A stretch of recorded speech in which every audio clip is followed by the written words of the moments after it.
मित्रांनो, नमस्कार.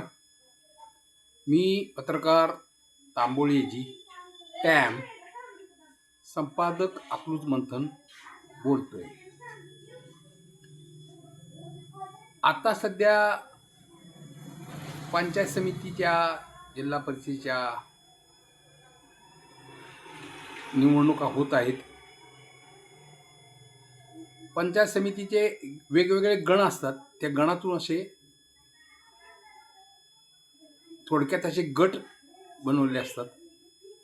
त्याच्यात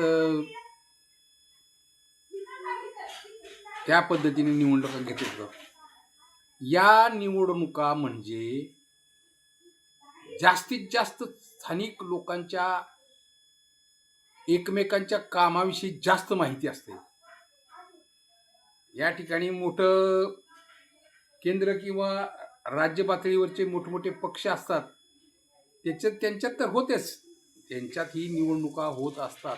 ते सुद्धा त्या इथं उभे असतात. पण एखादा अपक्ष जरी उभा राहिला तर नक्की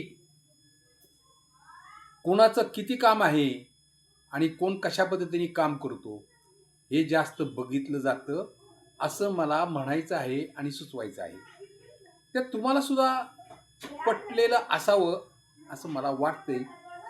पण जर पटलेलं नसेल तर तुम्हाला हळूहळू मान्यच करावं लागेल की खरं बघितलं तर राजकारणी मंडळी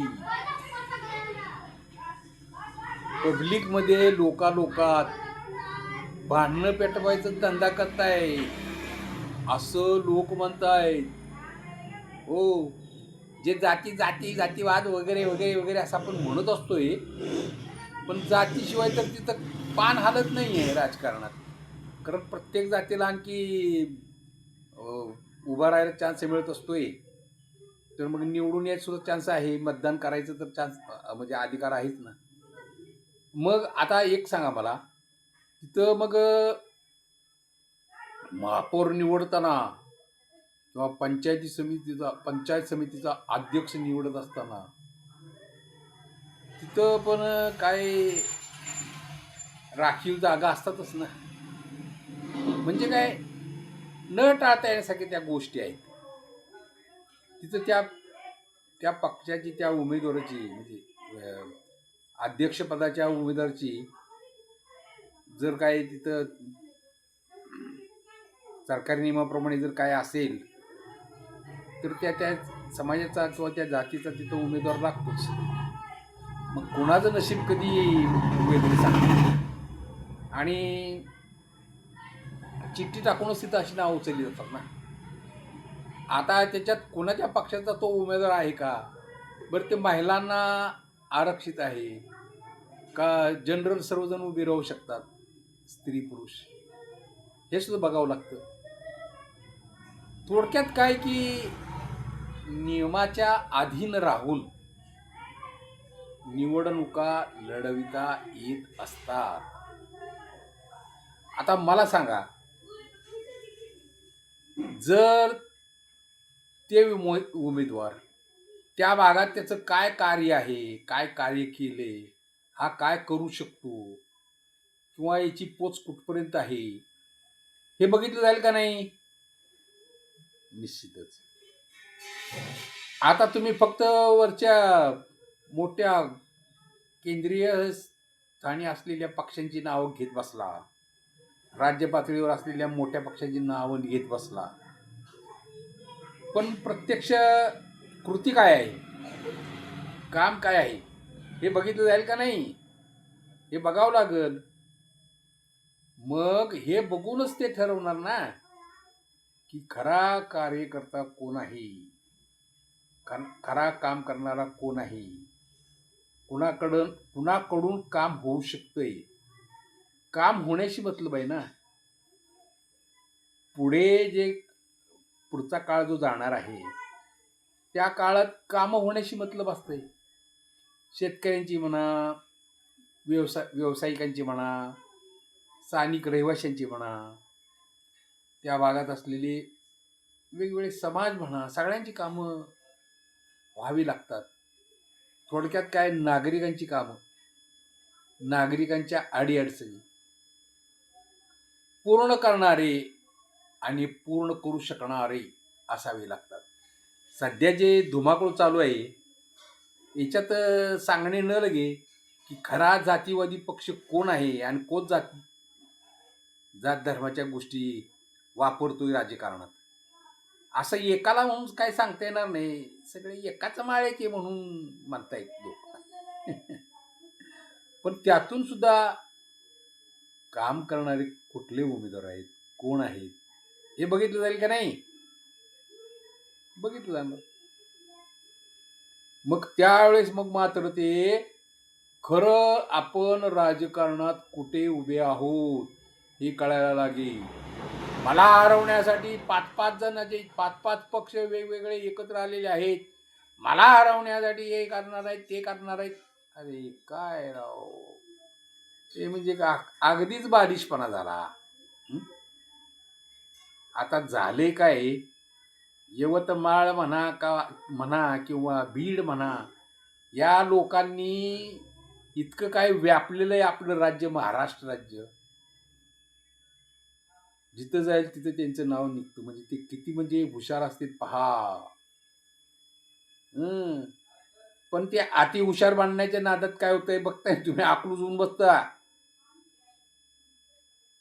अरे ज्याची खावी पोळी त्याची वाजवावी टाळी असं म्हणतात. तो वेगळंच आहे. ज्याची खावी पोळी त्यालाच घालावी गोळी. अरे बापरे, गोळी म्हणजे पेपर मिरची गोळी घालावी म्हणून. का उंदराला घालते ते तसलं औषध, ते रानात टाका, घुशी होणार नाहीत, उंदीर होणार नाहीत. पण माणसाचं कसं असते, जनाची नाही तर मनाची तर ठेवावी लागते ना. केलेल्या माणसाचं, ज्यांनी कुणी आपल्याला सहकार्य केले, मदत केली, एक उपकार असं म्हणता येणार नाही, पण ते जे आपले उपकार आहेत आणि तो खरंच चांगला आहे. आपलं काम होतं कधी अडचणीच्या वेळेस. अक्षरशः लोक आठवण काढतात. आठवते तो आपला अमुक अमुक जवळचा, तो लहान मुलगा असेल, वयस्कर असेल किंवा तरुण असेल, तरुणी असेल, वयस्कर स्त्री असेल, त्यांच्या अडचणीच्या वेळेस, आजारपणाच्या वेळेस नुसतं सांगून किंवा इकडून तिकडून 4 पैसे मिळवून देणे एवढंच काम नसते. ते तर काम आहे, गव्हर्नमेंट करत असते.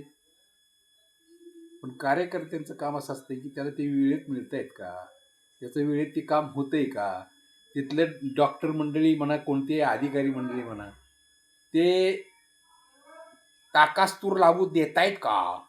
अरे बापरे, ताकास्तूर न लागू देणे म्हणजे कामच न करणे, नुसतं टाळाटाळ करणे, पुढं पुढं पळवणे, असं सहसा होत नसते. तरी सुद्धा होऊ शकतं, हे तुम्हाला मान्य करावं लागेल. मग गणागणातून ज्या काही निवडणुका होत असतात त्यावेळेस निश्चितच सिद्ध होणार. उगच आपला वरच्यांच्या जीवावर इकडं मजा मारायची, आईश करायचंय, आपलंच भरायचं ना आपलंच करायचं. नहीं चलेगा भैया, ये तो बिलकुल नहीं चलेगा. लक्षात ठेवा.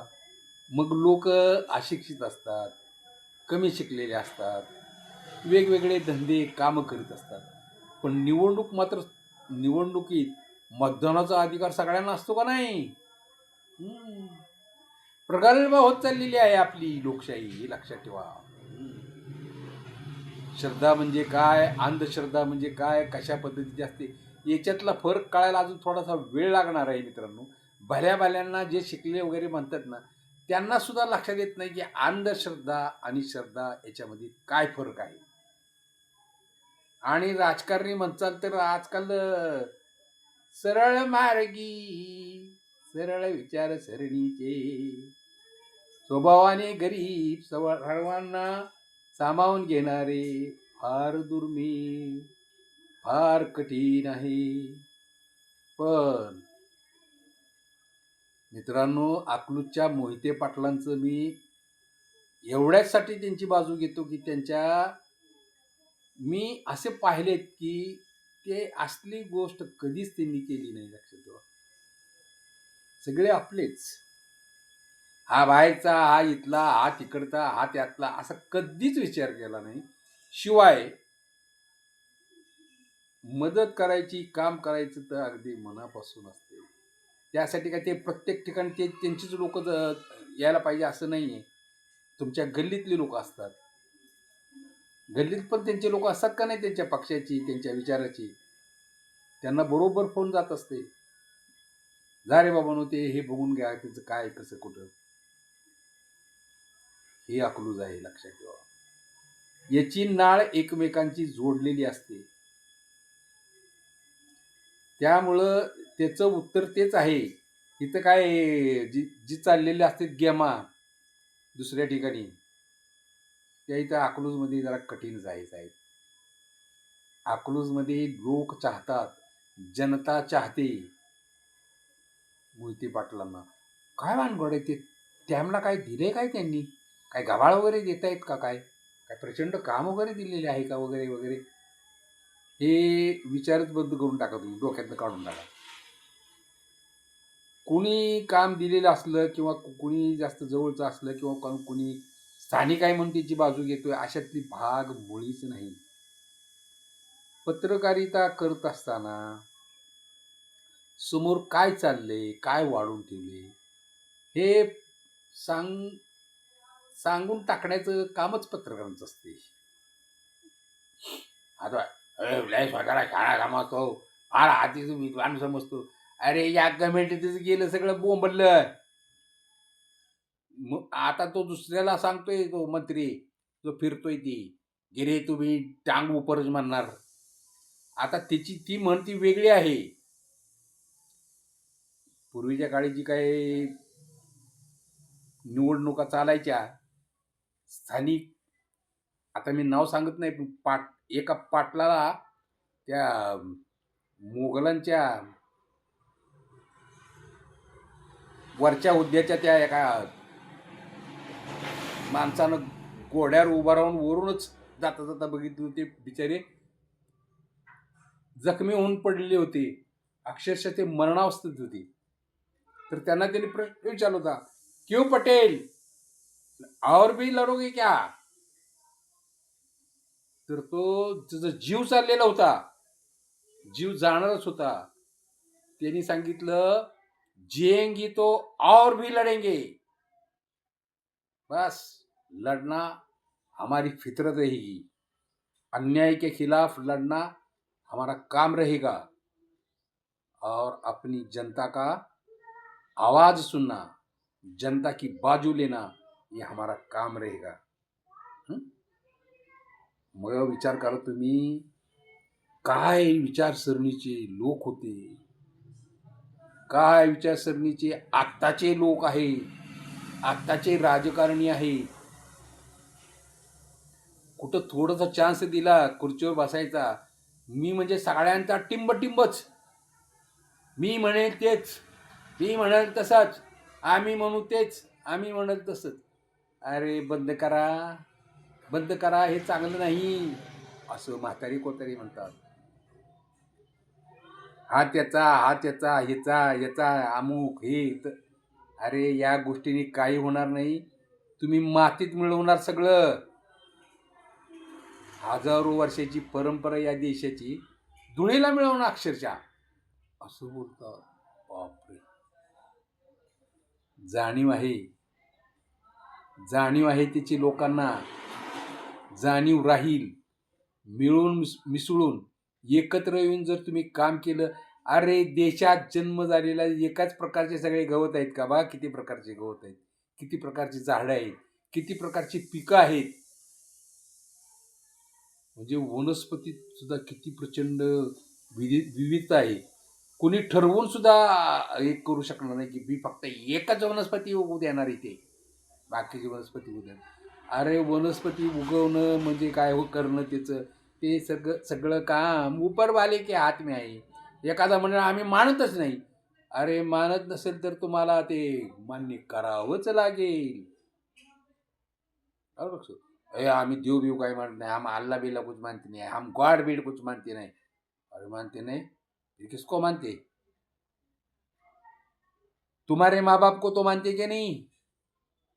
तुम्हारे भाई बहन को तो मानते की नहीं? तुम्हारा पडोसी म्हणजे शेजारी त्याला तरी मानता का नाही? काय चांगली काम करतात आणि उद्या अडचणीत आलं तर तुमचे शेजारी तुम्हाला मदतीला उभे राहतात. हं? तुम्ही एक लक्षात ठेवा की त्याचं तो काम कर्तव्य पूर्ण करत असतोय. पण तुम्ही हे का समजत नाही की देवानं त्याच्या मनात घातलं आणि तो आज मला मदत करायला आला. ही आपली संस्कृती, हे आपलं भारत देश. त्यासाठी आहे ना तुम्हाला मनोज कुमारची जुने चित्रपट पाहावे लागतील. किंबहुना जुन्या चित्रपटात 1975च्या अगोदरचे चित्रपट पहा. साधारण 73-74 पर्यंतचे चित्रपट, हिंदी चित्रपट, मराठी चित्रपट, त्यांच्या कथा पहा, कहाण्या पहा, किंवा व्ही शांताराम यांचे माणूस, शेजारी. अरे ते चित्रपट पहा, नाही डोळ्यातून अश्रू आले तुमच्या तर तुम्हाला कळून चुकेल. अरे काय आपली संस्कृती, काय आपला भारत देश. 2 आंखें 12 हात, व्ही शांताराम यांचा चित्रपट आठवा. आणि चित्रपट पाहताना मनुष्य हा विचार करत नाही हा त्याचा आणि हा याचा. चांगला चित्रपट आहे, चांगले विचार आहेत, चांगली गाणी आहेत, चांगले डायलॉग आहेत आणि त्यांना पाहिजे त्या गोष्टी आहेत म्हटल्यावरती जाणार. आजकाल मला सांगा असले चित्रपट येत आहेत का? पैसे देऊन गेमा करून अमुक अमुक, ते सुद्धा जात धर्माच्या नावाने कितीतरी मध्यंतरी चित्रपट आले होते. आणि त्या जात धर्माचे जर कुणी असतील तर त्यांना नावं ठेवायची, ए त्याचा चित्रपट या चित्रपट बघायचा नाही, पाडायचा म्हणे. अरे काय चाललंय, काय चाललंय, अशी जनता म्हणते. मित्रांनो एक लक्षात ठेवा, विचार केला तर हा फार मोठा आहे आणि जर विचारच नाही केला तर मग नेहमीचेच दिवस सारखे आहेत. ओके, आपण परत भेटू. नमस्कार.